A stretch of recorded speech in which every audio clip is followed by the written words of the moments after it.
Hello, everyone, and welcome back to the fourth season. Four, Caleb. They said it wouldn't last, but here we are. I Season can't four believe that. of the Hard Nine podcast. Today is November 6th, and the hot stove is officially heating up. Just in time for it to cool down for 3 weeks until anything happens. I mean, you have to start somewhere, right? You have to start True, somewhere. true. Yeah, obviously the big news of the day, not Cardinals, which obviously we're gonna get into Cardinals. Craig Counsell going from the Brewers to the Chicago Cubs. What the hell is that about? David Ross has to be thinking, what just happened? Like literally, unless now this could have been something that was discussed, has been discussed No, since the end of the season. it I do hasn't. not believe it has. Well, no, they said that the Cubs would have had to ask the Brewers for permission to interview Craig Counsell if they wanted to do it before November 1st. They didn't do that. They waited until after November 1st. Nobody had hired him, so they went in and then interviewed him without permission. What's Well, it looks genius, like by the way. does that David Ross going back to TV, or you think David Ross ends up with another job for the next season? I don't think anyone's going to hire David Ross to be a manager just yet again. I don't think he's done anything wrong. Like in fact, I think he had That's a really not good. true, dude. He had a stranglehold on the wild card and just absolutely blew it.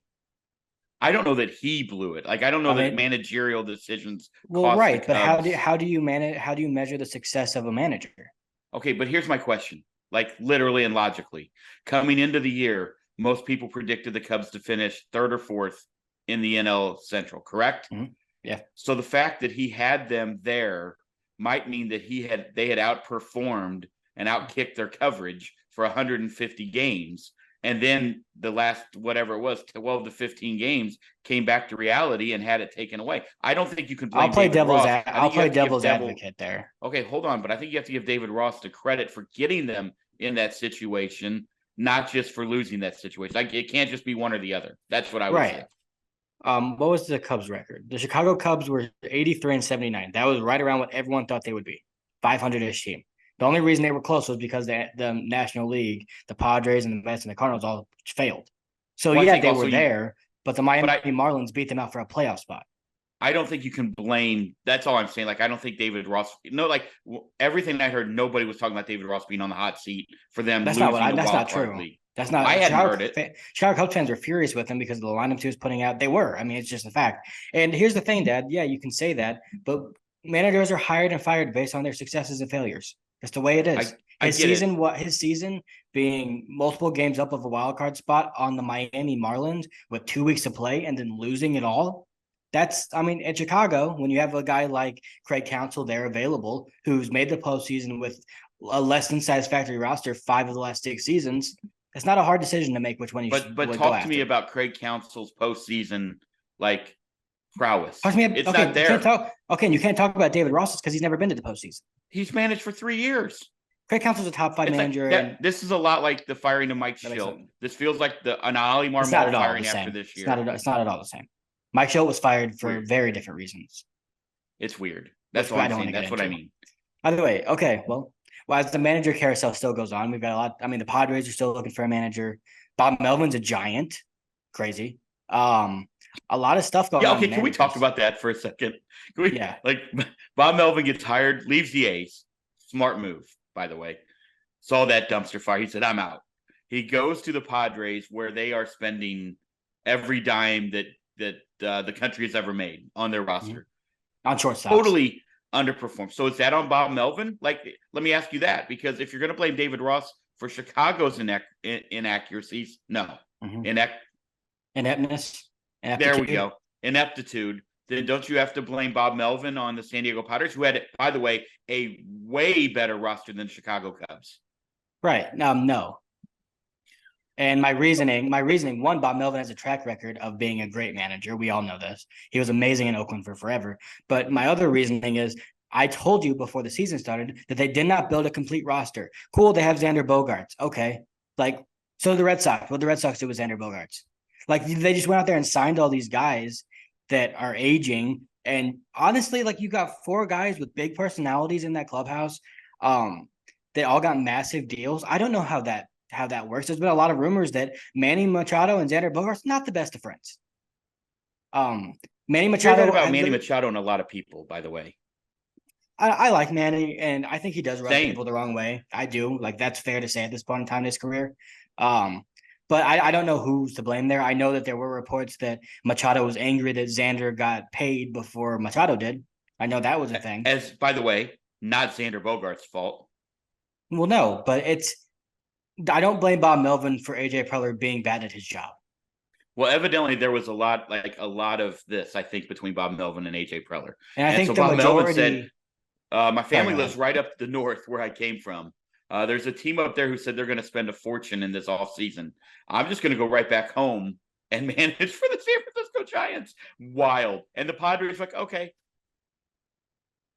Sorry, my mic just unplugged for a second. Yeah, I don't understand. I don't understand what AJ Preller was going for there. Like he tried to build the Golden State Warriors baseball edition, and that's not how baseball works. No, as we All right, saw let's get with to the Cardinal Mets. stuff because that's about Okay. all happened. Where do you want to start? Let's start with the two signings today because that's like 40-man roster stuff. So let's start there. Signing and trade. And trade. And I'll let you go into it, but Riley O'Brien comes over from the Mariners for cash considerations, and they signed Jared Young from the Cubs, who, by the way, had a really good AAA last year, season at AAA. What do you think about those two? Because people obviously, as they will, because they do not take any time to actually look at players, they lose their minds because we didn't go sign Max Scherzer, Justin Verlander, and Josh Hader. The fans, wild. Yeah. I mean, that's just I don't even feel like acknowledging those because I feel like when we acknowledge that, it's like us saying it's the majority and it's not. Yeah. So the sign we're on O'Brien. He had that over 30% K percentage in AAA, in Seattle, and I think the Cardinals did a smart thing. I don't know if they did this on purpose or not, but if you're going to look for minor league AAA level relievers, a good team to go look for those guys is a team with a really good major league bullpen that doesn't have a lot of room to bring up AAA guys. Because the Mariners have one of the better bullpens in all of baseball. So good that they traded Paul Sewald. We can argue if that was good or not, but they still felt like they were good enough to do that. And he was a guy that didn't make any appearances this year, but had a really good season. Was an all-star in his league in AAA. And at the end of the day, I don't know. He might never do anything for the Cardinals, but the more of these type arms they bring in with high upside that are very cheap, that really don't cost you anything. Like I don't know cash considerations, but I don't think we're gonna miss that guy. So I think the more of these guys they can bring in, the better. It's funny to me because people see the name and then whatever, fill in the blanks as we talked about earlier. But like if you were to go from team to team, every team, including the two that we just watched, by the way, shout out to the Texas Rangers. We'll get to that later. But every team, there's no way you could name me the guys in the bullpen. Like everybody, you like the fan. We can't because we watched them a lot. But the casual, in fact, I couldn't name all of them. Not everyone. The casual fans could not name those guys. But those are the guys who win you championships that you didn't hear of probably a year ago or 2 years ago, Josh or Sborz. whatever. And now we got it's exactly like Chris Stratton. I mean, guys like that come in, do their job, and that's the guys you need. And you need guys who can get Ks late in a game or in any moment during a game where you need them to come in with guys on base. It's a depth move.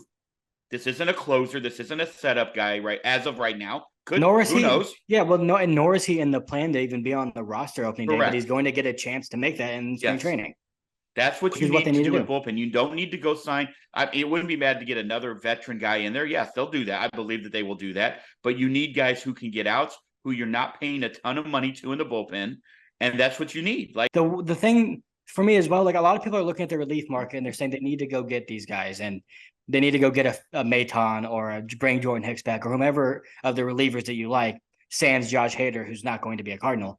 And I get it, but at the same time, go get your starters figured out because that's far more important because you could go sign Phil Maton and he could be not very good because he's a reliever. That happens sometimes.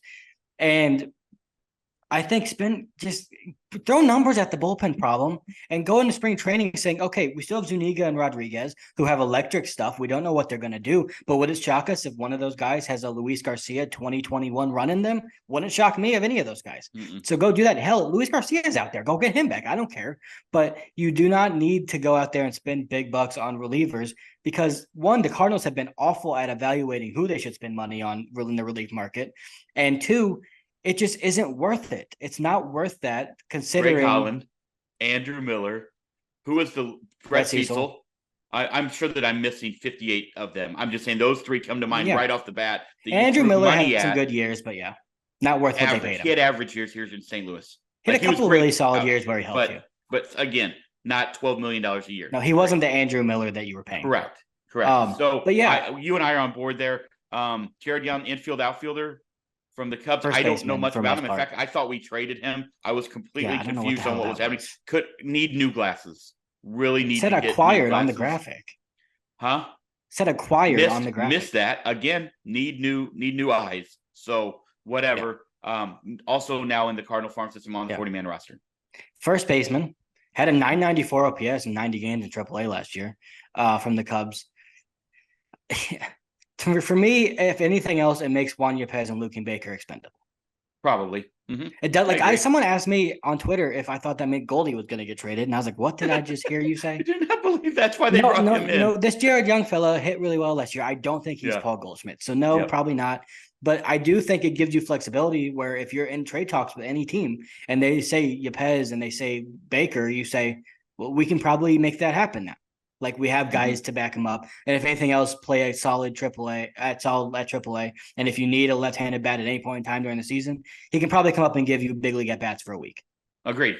Again, another depth move at the time, or it's also another guy that maybe you do potentially flip in a trade. He was on waivers, so I don't think anyone's going to really want him. You say that, but you never know. Like you honestly, you never know. You never know who leaves an organization or what happens. You just don't know.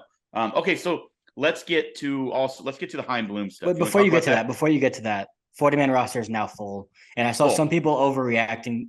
I shouldn't say that. Some people wondering why they did that. Because you obviously were thinking they're going to need free agents. One, if you're about to sign a free agent, you can just DFA somebody. That's not a big deal. Two, there's non-tender candidates all over this 40-man roster. Dakota Hudson, Tyler Neal's not getting non-tendered, but I would be surprised if he is on the roster for long, to be honest with you at this point in time. I could be wrong. And they're going to make some trades, I would assume, just to get rid of some of the gluts. The shortstop they got from Cleveland? Yeah, Fermin could obviously be someone that could go. Thank you. Lost it. He's obviously a candidate for that. So there's, not to be rude to those guys, but there's expendable options on the 40-man roster to where if you're getting close to inking, an Aaron Nola or Yoshinobu Yamamoto or whomever, I don't think those 40-man spots are going to stop you from doing that. They are not. They are absolutely not. Interesting news this week with the Cardinals. There's been a lot going on in the Cardinal camp this week. Let's start with the Chaim Bloom stuff. What do you make of it? Do you see it progressing? Do you see it as maybe a legitimate option that they're going to bring him in? And what are your thoughts on all of that? I absolutely love it, first off. Chaim Bloom, brilliant pitching mind. Was he the GM or Pub or whatever his title was in Boston to run the Red Sox? Probably not. Like he probably wasn't the fit there just because he's a small market minded guy and he's trying to run a market in Boston that just doesn't stand for that type of behavior. They just don't. But I do think my first initial take, and Mosaic did say today, he didn't mention Bloom because obviously they haven't hired him, so he's not going to mention any names. Correct. But he did say that they are looking for outside voices. Basically confirming that yes, Chaim Bloom probably is being talked to by them. To me, I love that for multiple reasons. One, the Cardinals have realized that they're doing something wrong. And they realize there are other people that know how to do things that they're not good at better than they do. And Chaim Bloom is one of those guys, especially with pitching. He's credited a lot with building the Rays pitching system up. And who's a better guy to go learn from than the guy that built probably the best pitching factory in all of baseball down in Tampa Bay. So I love that. And for me, like Chaim would be great. It's like him specifically, I really like. But more importantly than that, I like that they're being self-aware and they're saying, we've been kind of stagnant with our front office for a long time. A lot of guys that have been in this organization for years, like Gary LaRocque and Gary LaRocque's like the last guy to come here from a different organization, and that was like 2005 or something. I thought it was before that, but yeah, he's been here a long time. Maybe I'm wrong. It was him and someone else, but there were two people, and Mosaic was the other one. He came from Colorado. But it's been a long time since they brought an outside voice in, and they like to call it continuity, but I think it's more than it's become stale, and I think they're recognizing that. So I appreciate that they're at least looking at this as an option. I agree. And the Cardinal way has always been the saying that everybody wants to talk about. They have handbooks for the prospects. It was great. but it also needs to change. I'm not saying it needs to be abolished. It just needs to, like, maybe like the Constitution, like maybe we could go ahead and like change that. There's some also. amendments. Yeah, maybe. I mean, it is 2023, 100 and 260 Well, they years do old, have whatever. amendments, to be fair to that. Right, yeah, but we haven't had one in a long time. That's true. But let's either not get way, political. let's go ahead. Right, let's go ahead and let's add some addendums to this, maybe if we need to, as we go. Also, just to say, you brought up the Boston thing. I don't even know if it wasn't a bad fit or just a bad time to be a GM in Boston, no matter who it was. Yeah. I saw a lot of people on Twitter blasting Chaim Bloom for trading Mookie Betts. If you actually believe that Chaim Bloom was the one who made the decision to trade Mookie Betts and not the people who were signing the checks and who owned the team, I don't know what to say to you. Like, I honestly do not know what to say. That was handed down. Mookie's already talked about that. The Red Sox have talked about that. That was a deal that was going to be made. Now, if you want to argue that they didn't get the most that they could have for that, that's a fair argument, but we have no clue what other people are like offered. We don't know that. Yeah. So, and I think a lot of that even was ownership, because they didn't get that much because they offloaded Price's contract in the deal, which is most definitely an ownership move. 100%. So, for me, like Chaim, there's some things around him. I watched Jared Carrabis' stuff a lot. A massive Red Sox fan, obviously. There's stuff around him that he wasn't able to close deals, whether that be trade or free agency, just because he'd get cold feet or he'd ask for too much, whatever. That's not something I am privy enough to talk about. No. But if he's in an advisory role where he is just like, and Gould also said they're looking for someone to rebuild their pitching infrastructure. Yep. And Chaim Bloom is a guy that obviously has built up pitching infrastructures. It's a win all the way around if they hire him. It's not the biggest deal in the world in terms of like, you're probably not going to see immediate what's the word? Immediate gratification. Results. Is that the immediate results? There you go. Immediate results from it. But it could be something where in 5 years, if he's still here, like LaRock is, and Mosaic obviously worked his way up, where you're like, man, he's really helped us out by just maybe finding a diamond in the rough, which is what the Rays are great at. So let me ask you this. Mo has talked about being close to the end of this job for him. Right. Do you think that that's also a guy to bring in to learn the Cardinal way, right? As we, the handbook, you're going to hand him the handbook when he comes through the door, and then be like, just slide right into Mo's replacement? Or do you think that you don't think that's what it is at all? I'm okay if it is. I'm not judging. No, I'm just asking if you think that could be an option. I don't think they're gonna have him leapfrog Gersh and Flores, who have been here and done great things for this organization and kind of paid their dues. I think Gersh or Flores, one of the two, is due for that. And I honestly think whenever one of those two gets hired, the other one probably leaves and goes somewhere else. Well, it's also very possible because a lot of teams do not have president of baseball operations. If Mosaic leaves, that's erased and we just go back to a general manager. I think that is also an option. I'm not saying that's what's going to happen. The only reason I don't think that'll happen is because I think they'd probably want to promote two people. Maybe, but they did create that role for Mo. I mean, who knows? Like, who knows? Like, that's way down the road. That's not right now. All right. So, anything on Mo's comments today that you want to, besides Chaim Bloom, that you really want to get into the weeds on? Because he did. I mean, from what I've read, you can't watch the whole thing. Haven't been able to watch the whole thing yet. Mm-hmm. But everything I've read and everything I've been following along with, seems like it was much ado about nothing. Like it's sort of what we kind of expected. The payroll. I think people are up in arms about the payroll talk and everything like that. That's just a lot of Mo speak to me. Times. So that is what it is. Here's the thing, Derek Gould. Anyone has ever read his reporting, which I'm sure if you're listening to this, you probably have, is very conservative with what he reports. He does not report BS. He does not come out every offseason and say, "Oh, the Cardinals are in on Xander Bogaerts or Dansby Swanson." He doesn't. He only says things he can nail down. He seems to think the Cardinals are pretty damn interested in getting one of Yamamoto or Aaron Nola. Like, they are all but certain that they're going as hard for one of those two guys as they possibly can.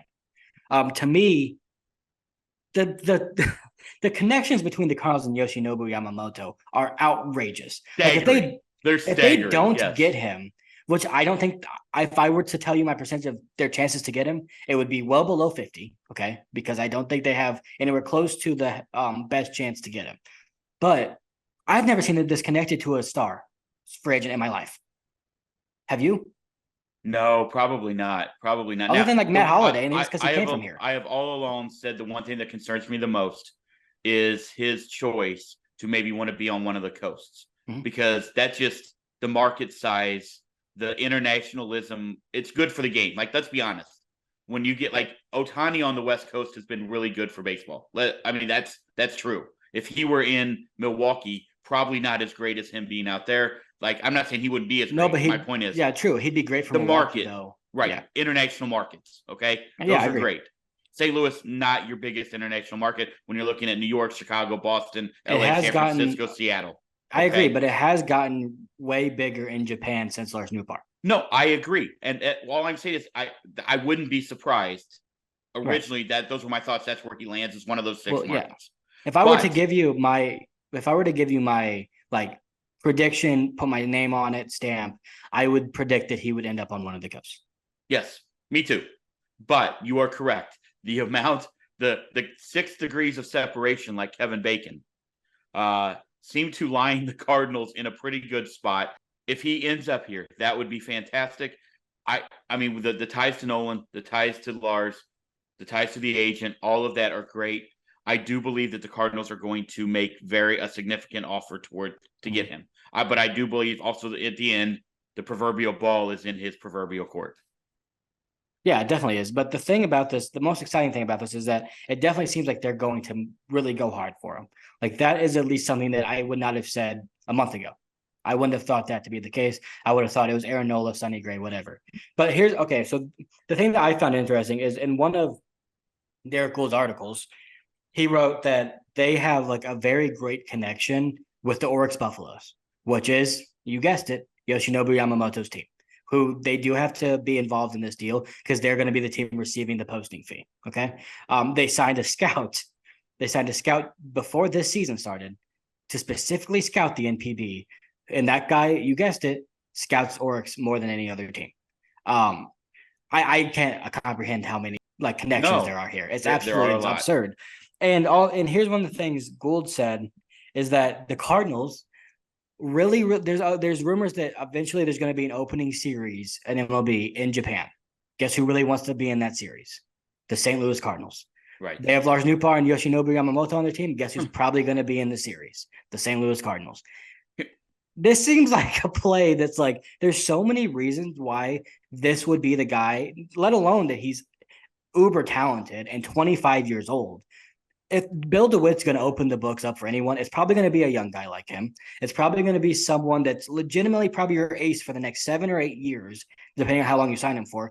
And also, it's going to give him an immediate return on his investment just because of the amount of fans he's going to bring to your team. It's crazy. I talked about that with Ohtani. Like, remember, a few back, I asked a rhetorical question because there isn't an answer. But like, what do you make back in that contract by the international market? Mm-hmm. It's going to be an astounding number. It has to be, right? Honestly, just look at what Wemby is doing right now for the NBA. Mm-hmm. That's coming from France, not a team, in a place that's had a lot of success. Not a baseball crazed world like Japan. Country like Japan. I agree. I think it is they might make his contract up in jersey sales alone. I jokingly say that, a lot, but obviously, but they'd make a lot of money off of it. I think it's a really good tie there. Do you believe it's he or Nola and then another guy, right? They're not going to sign both, correct? We are talking as if this is going to happen, which is a wild world right now anyway. But if it does, they're not signing both of them. The next guy you're looking at is a Sonny Gray or a Jordan Montgomery or somebody like that. Right? I think it's almost a foregone conclusion that Sonny Gray is going to be a Cardinal.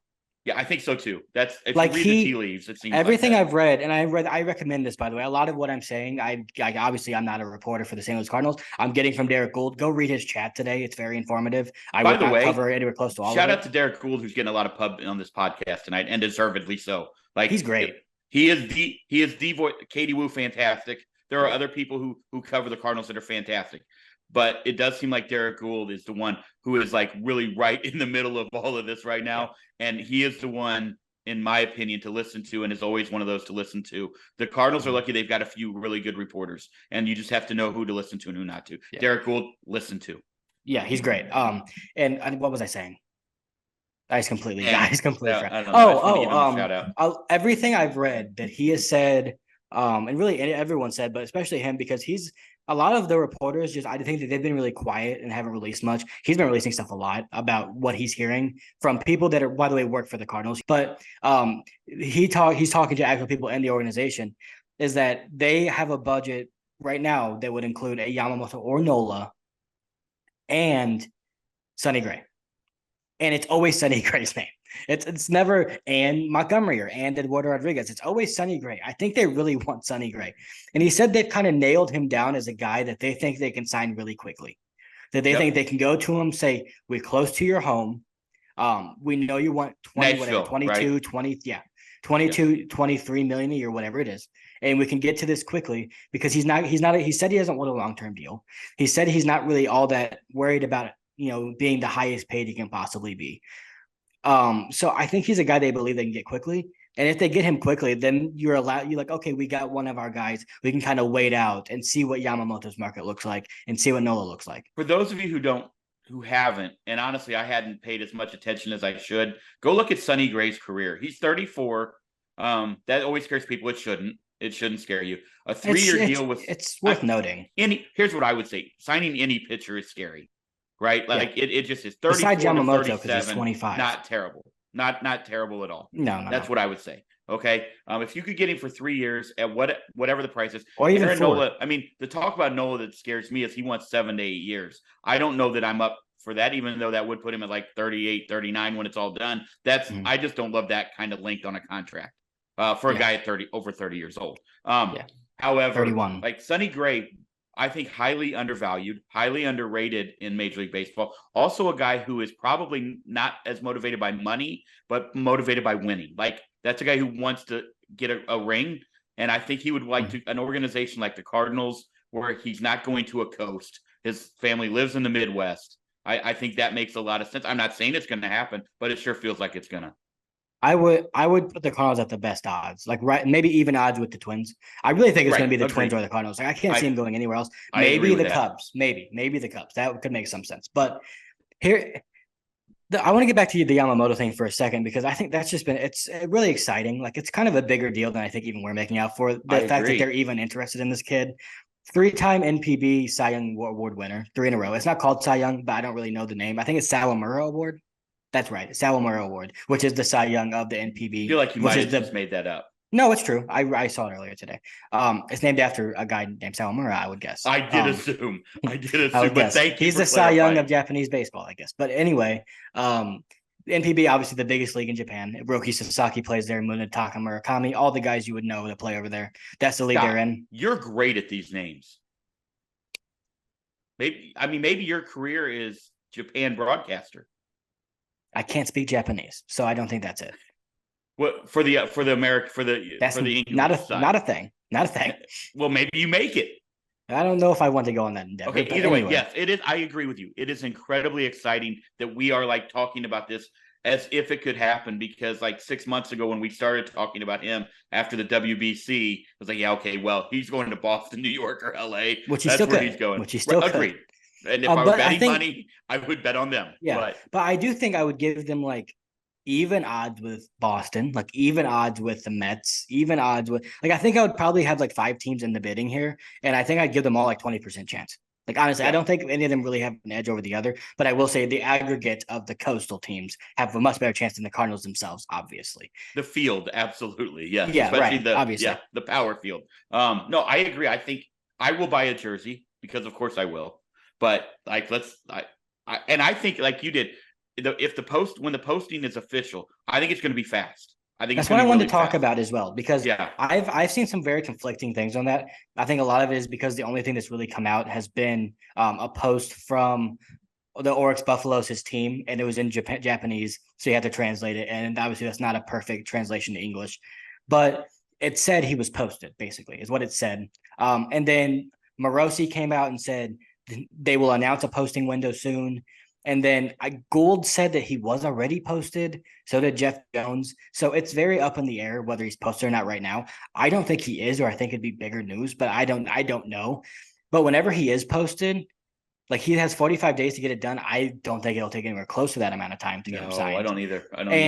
If you're the Cardinals, man, and that guy's posted like in November, get it done. And you want him, Like, don't fuck around and say, okay, let's go No. 150, then go to one. No, Be say, the okay, first on the horn. we know what your number is going to be likely around 200, 210. How's 7 for 200 sound? No, That you 8 want 10 years, you million think? more? 7 Done. years?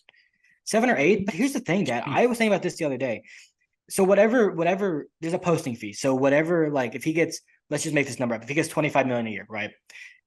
He's add on like 3 or 4 million per year for the posting fee. Mm-hmm. So it's gonna look like maybe when the numbers come out that it's 25 or something, but it's actually in reality maybe 30 or something like that. So the AAV is going to be relatively high. But if he's like wants to sign longer term, I would prefer that because I think you get a lower AAV. Like if you can Yeah. get it for 25 a year on 10 years until he's 35, which by the way is a year older than you're signing Sonny Gray right now. He's 25 years old. It's crazy I that he's agree. 25 years old and available to have him as an ace. Some people think he's the top 10 pitcher in the world right now through his entire prime. Agreed. It's Agreed. a real 100%. opportunity. The based on Mo's comments today, I've seen a lot of people who I respect talk about that they kind of believe that based off of those comments and what he said in the past and with the payroll increasing, Cardinals are probably looking at about 55 to 65 million that they would spend this year in the offseason. Probably. Now, obviously, you have to take into or take into my God, I'm having a bad word night. Either way, I don't know what you're saying. You have to take into account, good Lord, that you're going to have some expiring contracts that they could get rid of. You're going to have obviously some people that are going to probably be gone in trades. So that number could go up, but within that number, you're also going to have people that are going to make more in arbitration. So It kind of all evens out. I'm going to guess it's between the 55 and 65 number. Yeah, probably around. That's just a guess. The low end would be 50. That's like the low end would be 50. Yeah, I think 65 is the high. But high. Here's the thing: that the low end's 50 if they don't do anything else. I think if you just get rid of O'Neill and Hudson, that's another $9.5 million for next year. Correct. Like that. Yeah, I agree. So it makes me laugh too. Like one of the comments that you actually sent me, I think this week, and I saw it somewhere else, was that probably sign 2 free agents and trade from the depth in the outfield.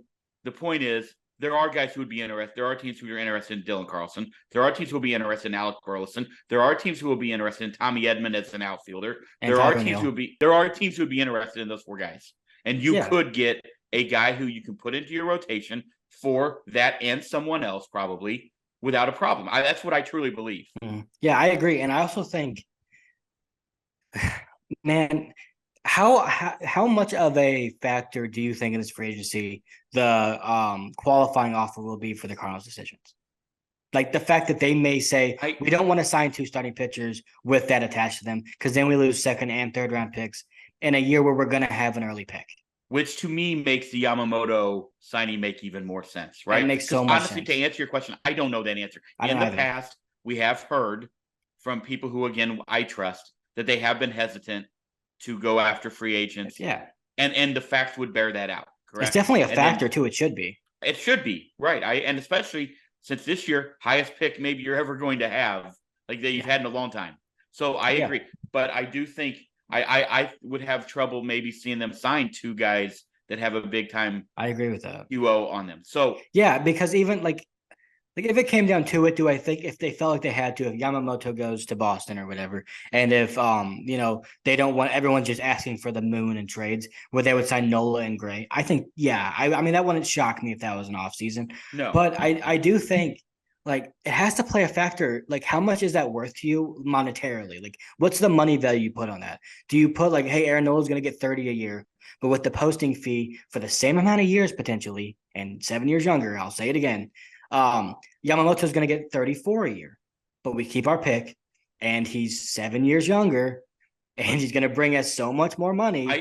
Like it's crazy. I just go back to this. Like, I believe, yes, that all those discussions are being had and should be being had, and they're very, very to be taken very seriously. Are you having a stroke today? I might be. It's been a long day today. Either way, I do believe all of that is taking place. It's always weird when and with Nola the same way. It really comes down to the player. But again, you go back to all the ties to Yamamoto. It definitely adds up for in the Cardinals' favor. Yeah, if you go to the dude's Instagram, he has 3 pinned posts on his Instagram. One of them is with Lars Nootbaar, one of them is with Nolan Arenado. Like, what a sign the guy, dude. If he know. wants to come here at all, get I him know. here. I I will know. buy a jersey. You know what? Even I won't even go to China. I will buy it on MLB Shop, and I will get if Got a you sign DH him, game. I will buy the $200 one just to You will. thank you. First of all, No, I for the won't. people That was watching, a he lie. will not. He will. I'll put it on my new This credit man. card. This man signed his mom's phone number up today so he could get a free coffee. He will not. You $1 will coffee. not do that. No, I definitely won't, but I still want to motivate Mr. DeWitt. So thanks for saying that. Yeah, I think it's going to be incredibly intriguing if we end up with Yamamoto and Gray, bro. What an off season, and I still think that there's a trade to be made there with the extras. That's a question I asked. That's a question I have as well. If they do that, and let's not even use names. Let's not use Yamamoto Gray. Let's use a guy from the top tier and a guy from the middle tier, whoever that is. Whether that's like Snell and Montgomery, I don't know who it's going to be. But if they do that, are you really all that hell-bent on getting a third starter, or would you be okay with Zach Thompson being your 5? No. Really? I don't think that you. I don't no. agree. I do. I think you have to go get a third guy. I mean, look, here's why. We saw. I mean, and I hate to use the words. Can you hear me? Okay. My headphones are somewhere there. We saw it this year with the Diamondbacks, right? Like they had Kelly and Gallen, and after that, I mean, obviously Brendan Pfaadt was amazing. Agreed. Than Gallen. Agreed. Absolutely. But I think that you need that. I really think that you need that third guy. You can't go into the playoffs running a lot of bullpen games with Steven Matz and Zach Thompson. That's what I will say. Yeah. Now, I guess your counter argument could be you could get someone at the trade deadline if you're there. But I'd like to get us to the trade deadline where we're ready to upgrade already. I would love to see a trade for a third starter. Yes, that is my answer. Actually, my counter argument would be the Rangers won the World Series without a third starter. Well, Scherzer was their third starter. But wasn't Max Scherzer, that's for sure. He definitely wasn't Max Scherzer. I agree with that. But either way, like Miles Michaelis put up the same production Max Scherzer did in the postseason. Yeah, he can. Yeah, that's fair. But I think my thing is you have to. It's a 162 game season. I'd feel much more confident with a guy in the number 3 slot who we can slot in there, move Michaelis and Matz to 4 or 5, and then know that you have Zach Thompson, you have Matthew Liberatore, you have McGreevy, you're saying you want. I would feel more confident in that. You want a 3 starter, like a number 3. That's what I would love. A 3. Then you're giving up Nolan Gorman. No, you're not. Yes, you are.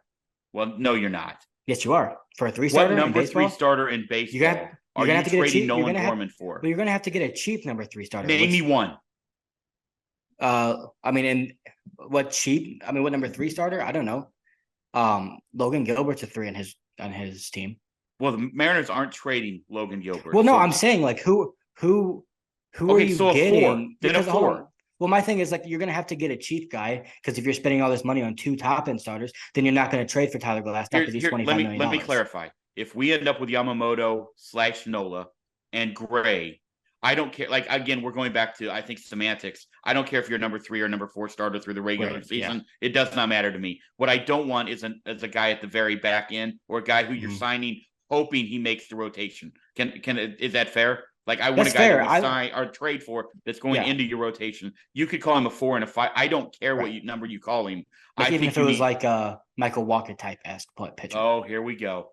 All right, I'm not saying him specifically. I'm saying you don't have to trade for him. He was DFA. I get it. I'm saying his type of pitcher where he's had a really, really great last 2 years. He's been really, really good. I mean, he has injury risk, but you're talking about this guy who, if he enters the season, obviously not on the injured list, he's in your rotation, no doubt.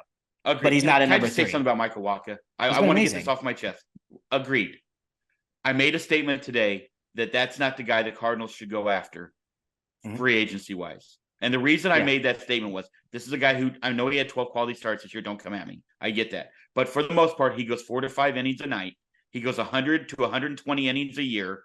And he has below the strikeout per 9. Like he's 8 something, whatever. But my point is we don't just because he pitched here and he's available doesn't mean we have to bring him back. I love Michael Wacha. He was great this year. He's been good. Like, but let's just let that ship sail and let him go somewhere else. Yeah, I don't even disagree with that. My point wasn't him; it was that tier. No, I know. I just wanted to get that out because people attacked me today, but I also had a lot of support. They also won't sign him. My point was simple: that just because he pitched here doesn't mean we have to bring him back and reunite the gang again. That's all I'm saying. Yeah, the only former Cardinal that's out there now is Adam Ottavino that I would bring back, and I would bring him back. I'd be interested in Jordan Montgomery if we're going to be honest.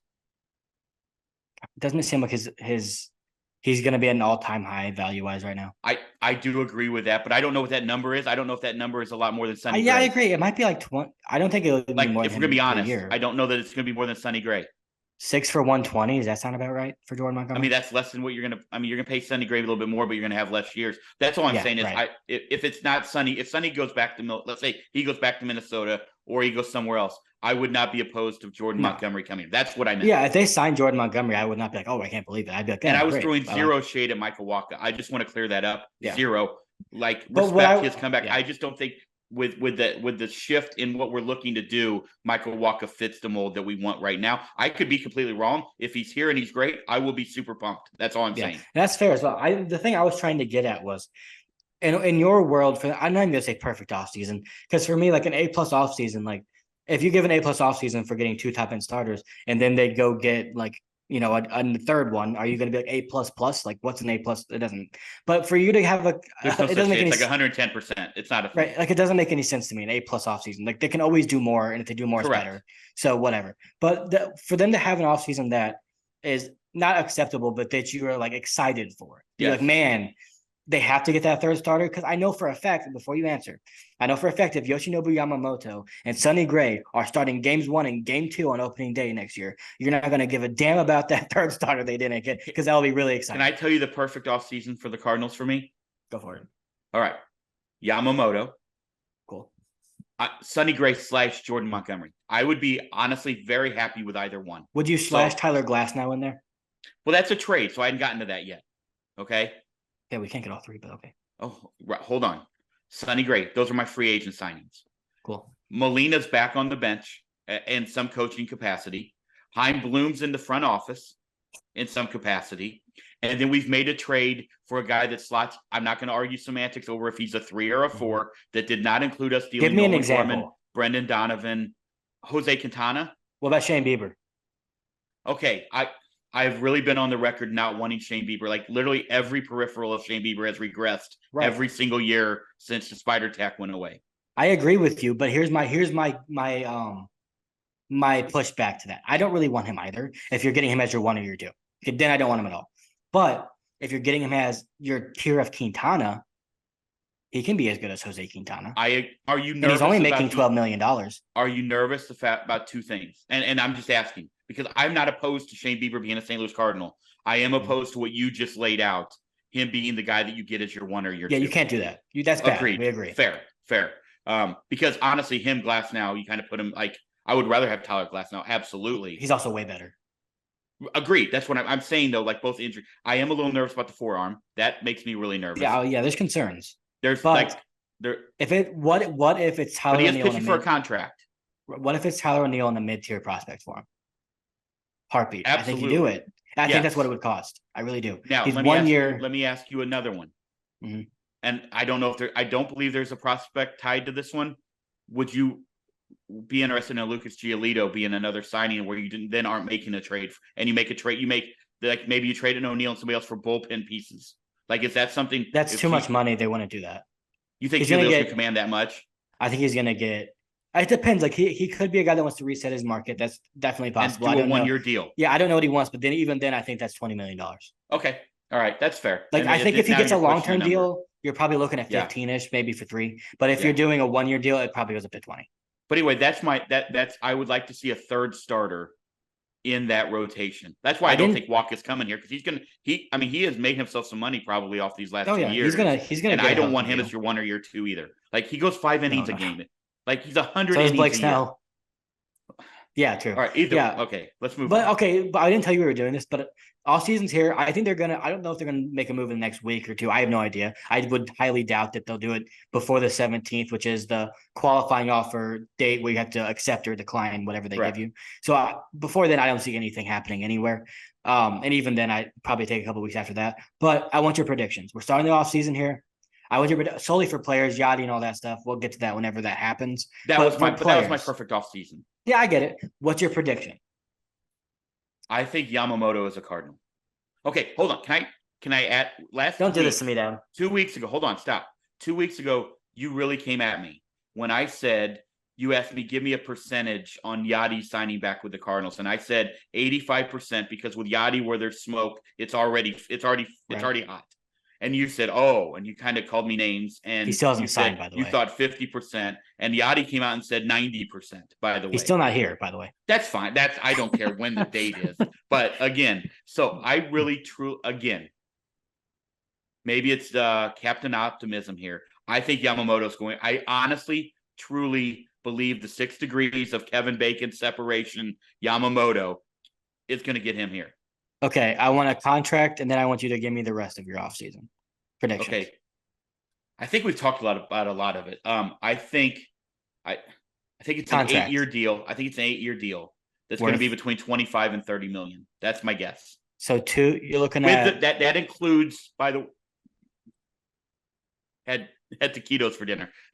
That includes the posting fee. Well, the posting fee is not on top of that 25. No, 25 to 30, which would include the posting fee. Okay, no, so give me a number, like 210, 220. What are you looking at before the posting fee? 7 years would not be 210, right? You said 8.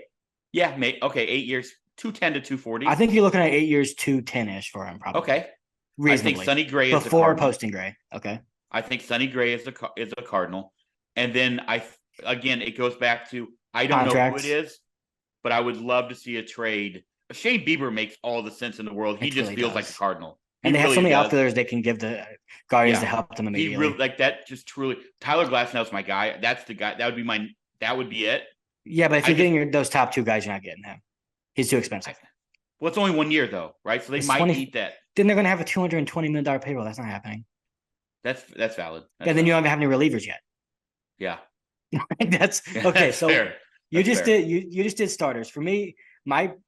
God, I want Yamamoto so bad. So I'm just going to predict it. Why not? I think, it's kind of crazy that at this point I've hyped myself up so much for this man that Nola would disappoint me. Insane. I don't understand myself either. He would not disappoint me. No, not really. That was an exaggeration. But Yamamoto, I think they're going to get him. I think it's going to be 9 years, 215 million, $220 million. 9 years, 220 before the posting fee. That's like 20, I don't know, it's 20 something a year. 28, 23, maybe? 24. No, it's higher than that. Well, 25 would be 225 for 9 years. So 220 is less. So 24 million. I'm not great at math, but I do know that 9 times 25 is 225. Okay, let me change what I said. 8 years, 225. That's better. That sounds more realistic. That's kind of what I was looking at. Yeah, 8 years, 225 posting fee. That's all confusing, but it'll make it more expensive. Okay. I think they'll get him. Then I think they'll go after Sonny Gray. I think they'll get him for I think they're going to go 4 years, 70 million. Because I think it would be 3 years, 60, but I think if you give an extra year, that's extra money. Drop that AAV. By quite a bit. That's only like 18 million a year. That might be optimistic, but that's my prediction. 17 and a half, by the way. And then you need to work on your math skills. I said 17 a year-ish. You said 18. And it was 17 and a half? Yeah, you need to work on those skills. Oh, what a difference that is. That's right up there with your Spanish skills. No, those are bad. I have an A in that class, by the way. Anyway. We don't understand that. And then I think they're going to trade for a reliever and sign a reliever. I don't know who. I think maybe so you don't believe they're going to add 3 arms, in the rotation. I don't. Okay. And I kind of. And here's the thing. Here's my thing. I hate that, Caleb. I hate that. If that's here's my thing. If adding a third starter then knocks you down a tier from the top 2 you're getting, I don't want the third starter. I don't care about it. But I don't think it does because you're trading guys. I mean, you're not going to get an expensive guy. So I don't see why. Here's the thing, that's irrelevant. Here's the thing. I understand your point, and in theory, that makes sense. Just because you're trading doesn't mean they're not expensive. So if you're trading for a guy where you're not giving up Gorman or Donovan or any of those guys, you're trading for a guy with very little left on his contract, right? 1 year, 2 years, which means they're either at the end of arbitration, which Shane Bieber, 12 million, right? Something like that. Glass now 25 million. Or you're trading for a guy at the end of a contract that they've signed, which is still probably 18 to 20 million. So you're still paying the same price as you would in free agency. It's just you're getting them through a different avenue. Unless you make a trade with the Marlins or somebody like that and you get a younger guy, which could slot at the end. Who are you getting that you're not trading Nolan Gorman or Brendan Donovan for? I don't know. Again, there's I don't know that answer. Honestly, unless it's someone that's not good. We don't know what the new GM coming into Marlins the Marlins is going to want. Like, we don't know that. I mean, that's true. But here's the thing: that would you rather give their young guy that if you're getting a young guy with control from them, and you're not trading a really good young bat, then you're getting a guy that's probably comparable to Zach Thompson, right?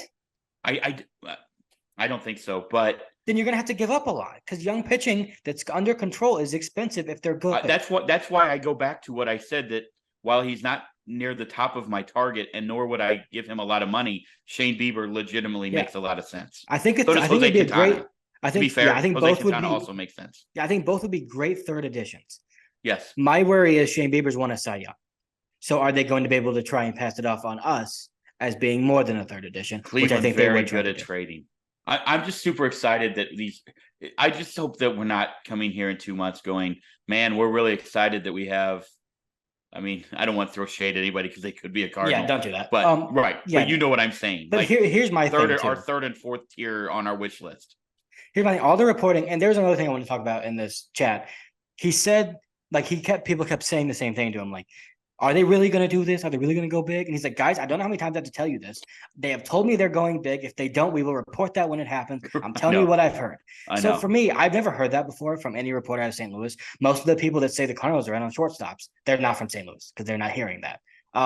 So the thing that's interesting to me is he's not being leveraged by agents like those guys are sometimes, where they're hearing stuff from agents who then they put it out and it ups the value of their player. He's hearing this from the organization.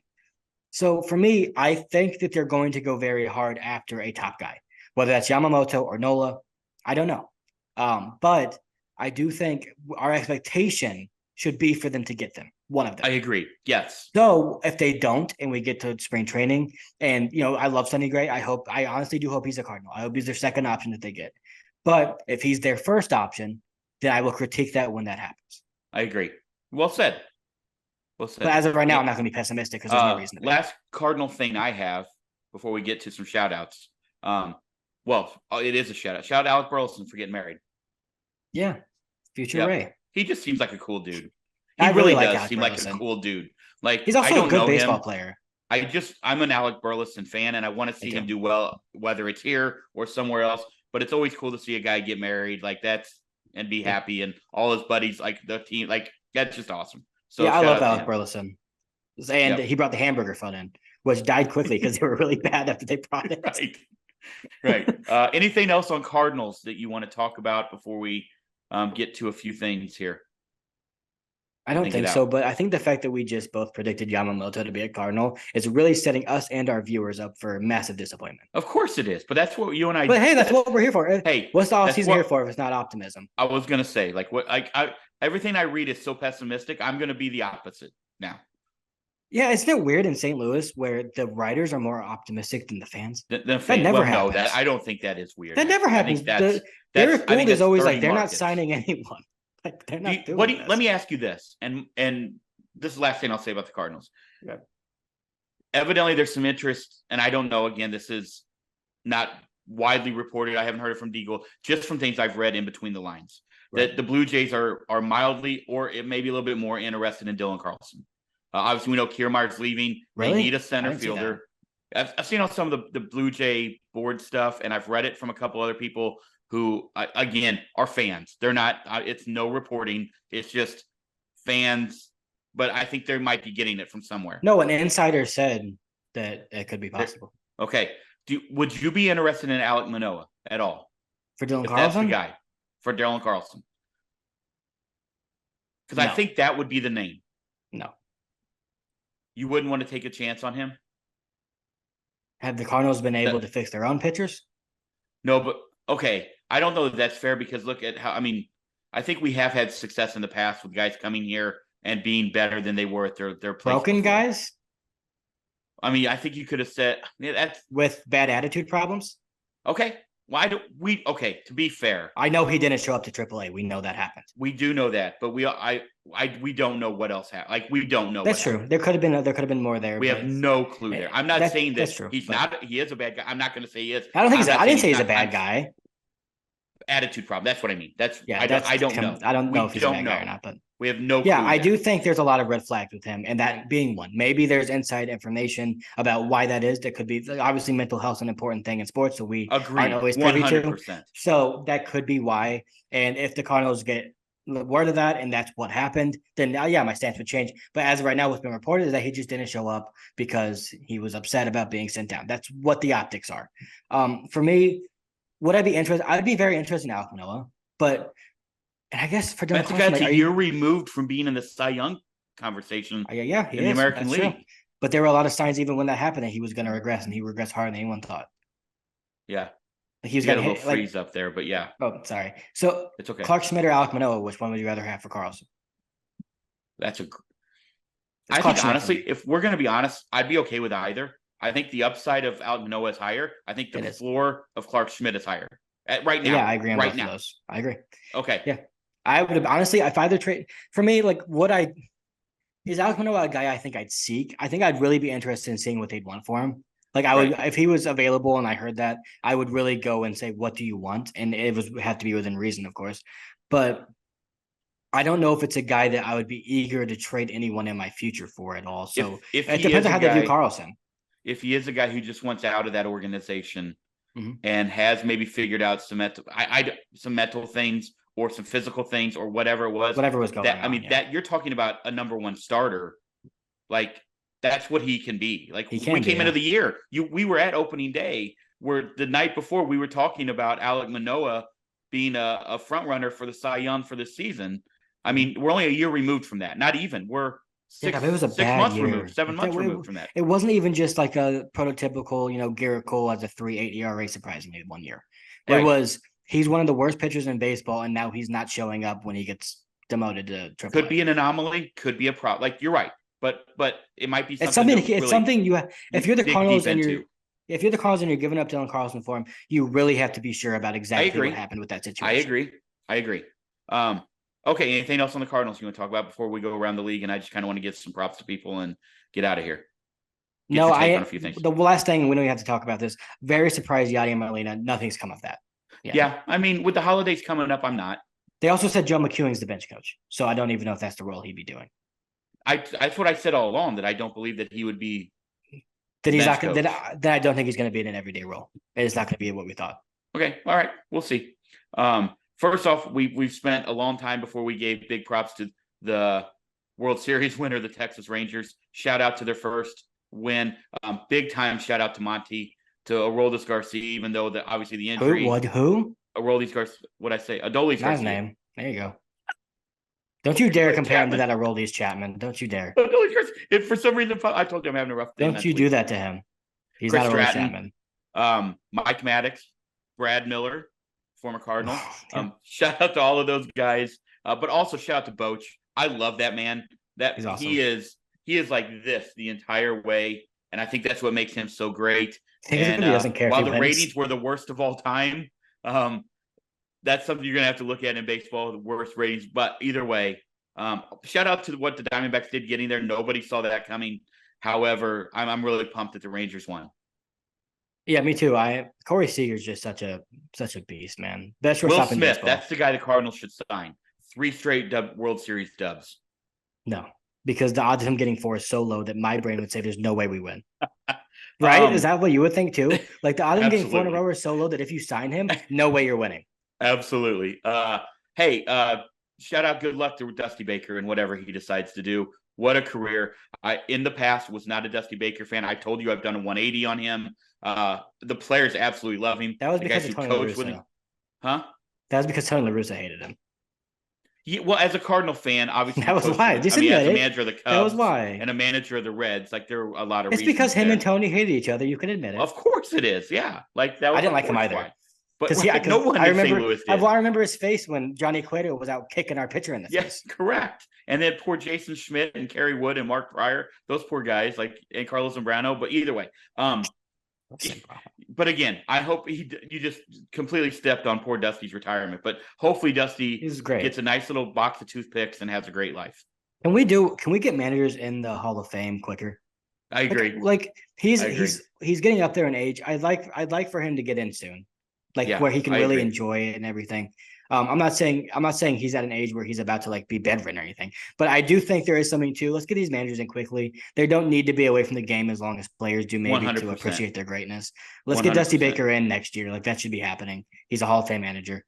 And there's one more Um, thing. Oh, also Corey Seager, 2-time World Series MVP. Shout out. correct. Best shortstop in Correct. baseball, and no one's even close to him. I don't even think it's close. It's not yeah, close.